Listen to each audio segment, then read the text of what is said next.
Driving east along U.S. Route 4, before reaching its eastern end in Portsmouth, the road travels over a large body of water.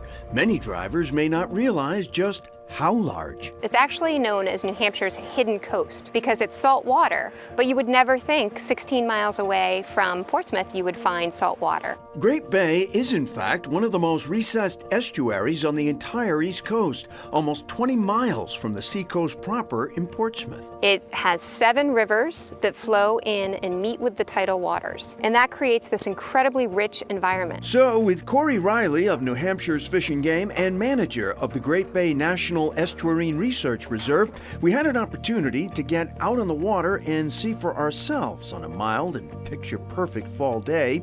For me, first time on the water in Great Bay. First impression, stunning.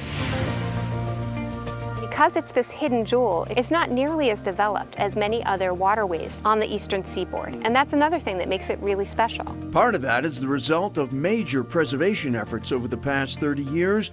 Boat access is public but limited. The major challenges here remain. The 2 things that are a huge threat to Great Bay are people loving the coast and continuing to move here and build in coastal areas, alongside with some of the impacts of climate change. So we're very close now to the widest spot of the bay, right? Yeah, right behind us here, it's such a diverse and productive area because there are so many different types of nooks and crannies. And yet we don't have any company here. We have it all to ourselves. It's true, it's the hidden gem. Speaking of hidden gems, and we do mean hidden, Gilleys is one of those quintessential places. It's what Americana is made of. Steve Kennedy and his wife Gina are the present-day owners of Gilley's Diner, where the history goes back over a century. In 1974, the city of Portsmouth found a permanent location for the diner, named for legendary longtime former employee Ralph Gilley Gilbert. As ever here, it's no frills, hamburgers and hot dogs, and clearly, no complaints. The hot dogs are great, the hamburgers are great. I mean, what do you want? It's a diner.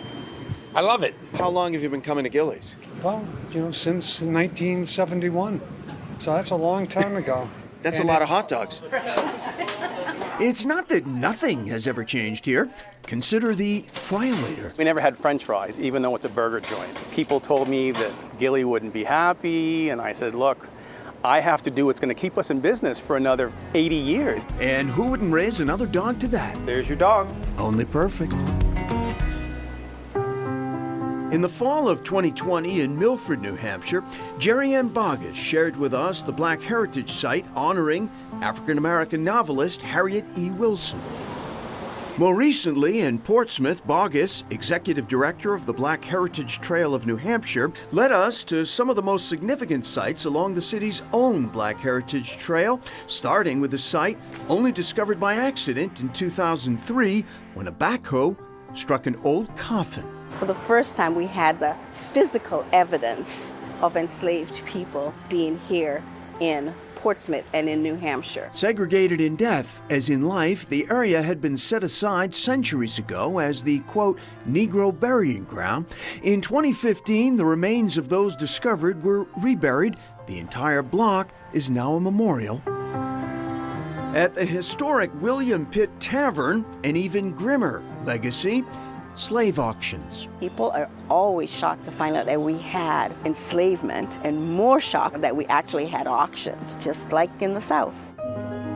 But Portsmouth also figured in the famous search for runaway slave Ona Judge, who stepped off a ship here in 1796, having escaped her servitude to none other than George and Martha Washington.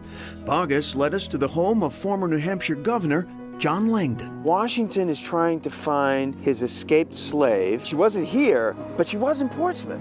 Right. Washington sent an aide to meet here with Langdon and to hatch a plan to trick Judge into boarding another ship. Judge avoided capture, but was never technically freed, settling into a difficult life in New Hampshire, only miles from Portsmouth. But never caught Never either. caught. It's a great story on the deep desire for freedom. She would rather have lived the way she lived than stayed enslaved to the Washingtons.